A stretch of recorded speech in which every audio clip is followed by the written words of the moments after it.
झारखंडी भाषा खतियन संघर्ष समिति यानी कि जेबीकेएस के 14 लोकसभा सीटों में किस तरह का है दावेदारी और क्यों कौन कौन होंगे वहां के उम्मीदवार, हम सीधे तौर पर आप लोगों से बात करेंगे और जानने का प्रयास करेंगे कि लोग क्या चाह रहे हैं और आप क्या सोचते हैं इसके बारे में। पूरी जानकारी आप तक हम पहुंचा रहे हैं। जेबीकेएस का लगातार सभा होने के बाद जिस तरह से जेबीकेएस चुनावी मुद्दे में आने की बात कह रहे थे, उसको लेकर कुछ डाटा हमारे बीच आया हुआ है। जिन जिन लोकसभा क्षेत्र में जेबीकेएस का विस्तार हुआ है, लग रहा है कि वहां कौन उम्मीदवार हो सकता है। ये अनुमानित तौर पर हम कह सकते हैं कि यहाँ पे कौन होंगे उम्मीदवार। और जितने भी लोकसभा सीट में जेबीकेएस का विस्तार हुआ है, महज गिने चुने 5 ही हुआ है। जिस तरह से हम बता दें कि धनबाद, गिरिडीह, कोडरमा, हजारीबाग और रांची 5 लोकसभा क्षेत्र में जेबीकेएस का लगातार विस्तार होने के बाद लोग ये देख रहे हैं कि यहाँ पे अगर लोकसभा चुनाव में कैंडिडेट उतारा जाता है, उम्मीदवार उतारा जाता है, तो हाँ यहाँ पे कौन होंगे इनका उम्मीदवार।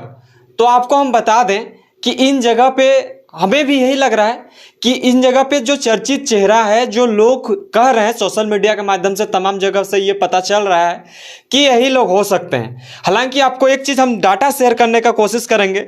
जिस तरह से धनबाद लोकसभा क्षेत्र से सुनने में आ रहा है, ये ऑफिशियल अनाउंसमेंट नहीं हुआ है, लेकिन सुनने में आ रहा है कि जयराम महतो वहाँ पर कैंडिडेट हो सकता है। लेकिन इसमें कितनी सच्चाई है, क्योंकि सोशल मीडिया में कहना और एक धरातल पे काम करना ये बहुत बड़ा बात होता है। तो हम ये नहीं कह सकते हैं कि ये ऑफिशियल ही है, ये हो भी सकता है, नहीं भी हो सकता है। क्योंकि जयराम महतो का कहने का एक मतलब ये भी था कि ऊपर भी आग नीचे भी आग, वहाँ पे होगा जयराम का एंट्री। तो इससे हम शक पता चल रहा है कि जयराम धनबाद लोकसभा क्षेत्र से लड़ने की तैयारी कर रहे हैं, लेकिन उनका जो तबीयत लगातार अभी कुछ दिनों से हम देखें कि तबीयत उनका नासाज है, वो बेड रेस्ट में है और सभा अभी बंद है। तो जेबीकेएस के लगातार जो सिपाही हैं, जो उनके साथ कार्यरत हैं, जो कार्यकर्ता हैं, जो काम करते हैं, वो लोग लगातार इन चीज़ों को देख रहे हैं कि जेबीकेएस को आगे प्रमोट कैसे करें, लोगों के बीच किस तरह से रखें। हालांकि सभाएं उतना नहीं हो रही है, लेकिन जो लहर है वो सभी जगह पे वही है। आपको हम सबसे पहले बता दें कि अगर हम गिरिडीह लोकसभा क्षेत्र की बात करें तो गिरिडीह लोकसभा में गिरिडीह, टुंडी, गमिया और बेरमो और बाघमारा और जो कुछ भी डुमरी, ये सब जो विधानसभा क्षेत्र आता है, यहाँ पे जेबीकेएस का लगातार जो है सभाएं हुई थी। विगत हम 2 महीना पहले देखें तो बहुत ज़्यादा जनसभा, जनसंपर्क अभियान चलाया गया था। तो हम कह सकते हैं कि यहाँ पे भी लोकसभा कैंडिडेट यानी कि जो प्रत्याशी है यहाँ पे उतारा जा सकता है। और यहाँ पे ये भी अनुमानित लगाया जा रहा है कि इन क्षेत्रों में जो है मोतीलाल महतो का बोलबाला काफ़ी ज़्यादा है, तो यहाँ पे वो भी हो सकते हैं। लेकिन हम ये पूर्णतया ये नहीं कह सकते हैं कि वही होंगे, लेकिन सोशल मीडिया में ये चर्चित चेहरा है और सोशल मीडिया में ये लगातार देखने को मिला है कि मोतीलाल महतो को इन जगह पे लोकसभा क्षेत्र में लड़ना चाहिए, लोकसभा सीट में लड़ना चाहिए। हालांकि आप क्या सोचते हैं ये हमें कमेंट्स करके ज़रूर बताइएगा। दूसरी बात, इन जो हम गिरिडीह लोकसभा क्षेत्र की जब हम बात करें तो यहाँ पर जेबीकेएस का विस्तार जो है, पहल जो है हमेशा ही एक बरकरार रहा है और यहाँ पे कहीं ना कहीं एक अच्छी दावेदारी कर सकता है जेबीकेएस का कैंडिडेट। तो इससे शक पता चल रहा है कि यहाँ पे भी लोकसभा सीट में कैंडिडेट उतारा जा सकता है। अगर हम कोडरमा लोकसभा क्षेत्र की बात करें तो कोडरमा लोकसभा क्षेत्र में जिस तरह से हमें देखने को मिला था कि कोडरमा में कोडरमा आता है, बरकट्ठा आता है और राजधनवार आता है और बगोदर आता है, जमुआ आता है और गांडे आता है। इन जगह पे भी जेबीकेएस का पुरजोर सभाएं हुआ था, लोग जुट रहे थे। जुटने के बाद लोग ये भी कह रहे थे कि हमें चुनावी मुद्दे में जो कोई भी यहाँ से आएंगे उनको देखना हम पसंद करेंगे। हालांकि ये सब जो है ये सोशल मीडिया में चर्चित हैं।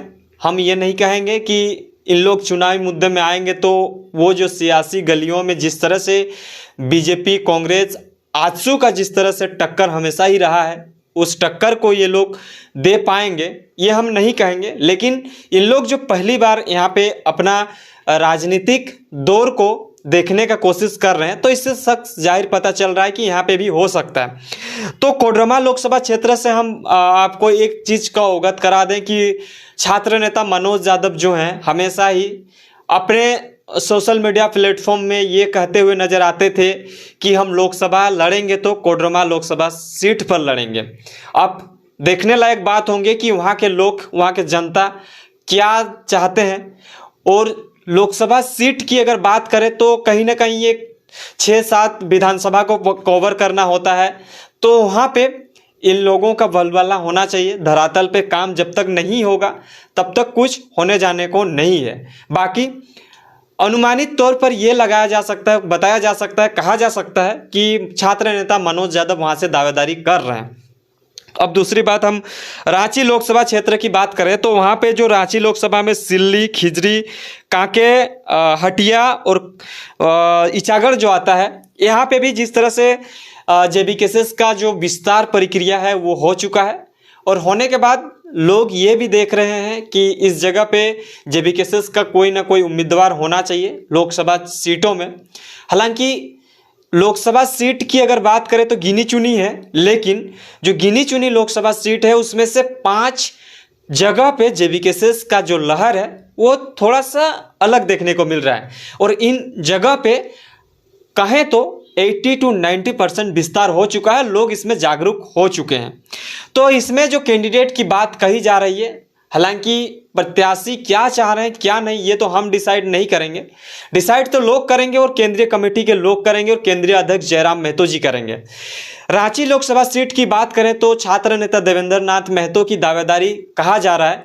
हालांकि वो लड़ेंगे या नहीं लड़ेंगे ये उनका और पार्टी का व्यक्तिगत विचार होगा। तो क्योंकि सामूहिकता जो होती है वो कहीं ना कहीं लोगों में जिस तरह का प्यार होगा उसी तरह का देखने को मिलेगा। तो इस जगह पे जेबीकेएसएस का जो लहर है कहीं ना कहीं देखने लायक बात होंगे और यहाँ पे देवेंद्र नाथ में अच्छा जगह पकड़ लिया है।